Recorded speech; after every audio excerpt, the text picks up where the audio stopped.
My name is Danica, and today I wanted to review House of Leaves by Danielewski. If you haven't heard of this book, it's sort of a notoriously bizarre and even difficult book to read. Just flipping through it, you can start to see that. It's a little bit weirdly constructed. I've been wanting to read this book for a while because I found it really intriguing. I also heard that it was sort of a haunted house story, so I thought it would be a perfect October read. It's also supposed to be kind of claustrophobic, and I'm actually like a little bit claustrophilic. I really like claustrophobic stories and stories that take place in enclosed spaces. Most of my friends that have read this book had to start it 2 or 3 times before they got through it, and I have some other friends that gave up at about page 100 and never went back. So I was steeling myself for this to be a really difficult book to get through. So to try to explain the weirdness of the story, it's mostly that it's really layered. At the heart of the book is a story about a house, and this house has a hallway that extends past where the physical house ends. And branching off from this hallway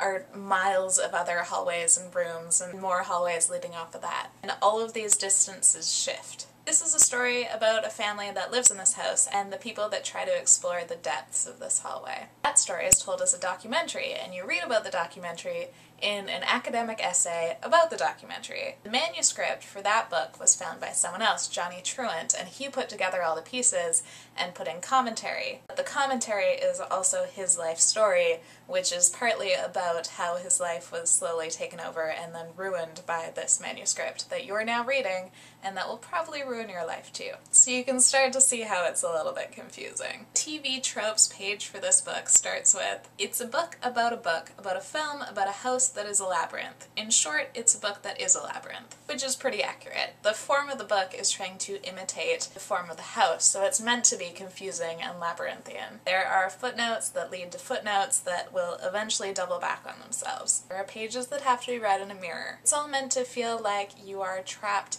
in a maze, and it's actually really effective. I've never read a book where just getting to a page where there's not a lot of text on the page and there's no footnotes immediately fills me with dread before I've even read the words on the page. It's also a mix of fact and fiction because the bulk of the book is made up from this kind of academic thesis. There are tons of footnotes that are referencing other texts, and some of those books exist and some of them don't, and I'm sure that some of them do exist but don't actually have the sentence that was quoted. I found myself just googling random footnotes to try to figure out what was real and what wasn't. Like this quote, which supposedly comes from a theology book about Jacob and Esau, which reads, "What did God really know about brothers, or for that matter sisters? He was, after all, an only child, and before it all, an equally lonely father." Which I thought was really interesting, so I went to look up the book. It doesn't exist, that's all Danielewski. Speaking of Googling, that's one of the things I found so interesting about this book, because in some ways it's really dated. And I don't mean that as an insult, I just mean the story of Johnny Truant trying to track down where all these different things came from and trying to find people to translate little bits of text.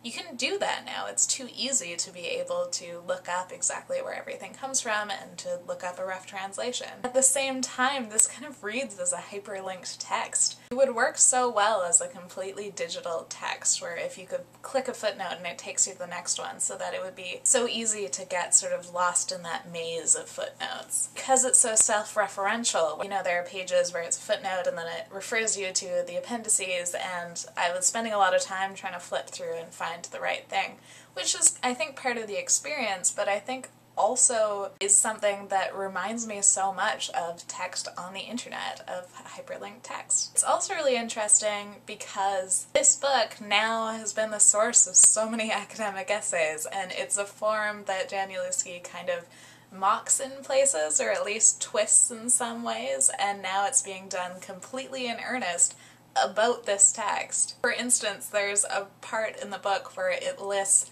every form of architecture and style of architecture that the house does not follow. There are sometimes weird little surprises in these monotonous lists, like the Chronicles of Narnia being listed as a ghost story. Things like that where I'm not sure if he's just throwing in completely random things, and is he the original academic writer, or is he Danielewski? Because you kind of get hints that the original writer wasn't as academic as he was trying to present himself as. Or are these inclusions completely accurate in his mind, and what does that represent? This is a really dense and fascinating book, and one that I'm really glad I read. And that academic text also made me think more academically about the book as a whole, which is something I haven't really been doing since I graduated. I mean, the text explicitly states that the house is a metaphor. It's kind of left up to you for what that metaphor represents, and if the metaphor is about a state of mind, then what does that mean about all the different characters and what they found there. I found myself wondering if I could write an essay about, yes, the book imitates the form of the house, but does the form of the house also imitate the reading experience, with everyone entering the same space/story but finding something else there? So as you can tell, I liked House of Leaves a lot. About halfway through,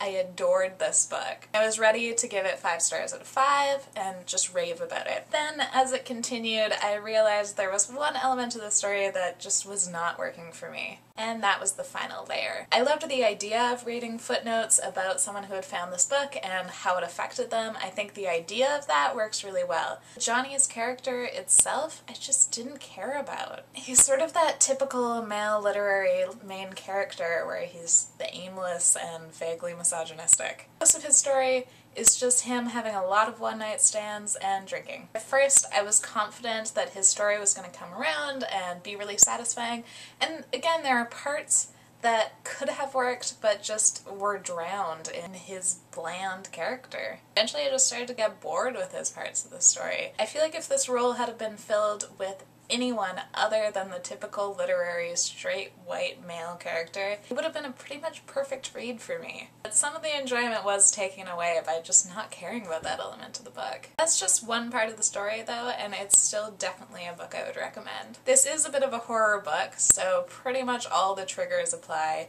including claustrophobia, if you're bothered by reading about it. But if you're able to read horror and you're willing to read something that really experiments with the form of a book, I would definitely recommend this one. If you are struggling with it, it does get easier after about 150 pages. There's a bit of a chunk where it gets really dense and the footnotes are really intricate, and I got lost a couple of times trying to find exactly where the footnotes led and where I came from and what I hadn't read yet. The whole book isn't constructed that way, it's just kind of for a little section that it starts to get really difficult to read. Overall, it was actually easier than I was expecting. I kind of thought it might take me the bulk of the month to read, and I finished it in 4 days. It's a 600-page book, so that's not bad. Let me know if you have read House of Leaves, or if you have attempted to read it, or if you're planning on reading it, and thank you for watching. Bye!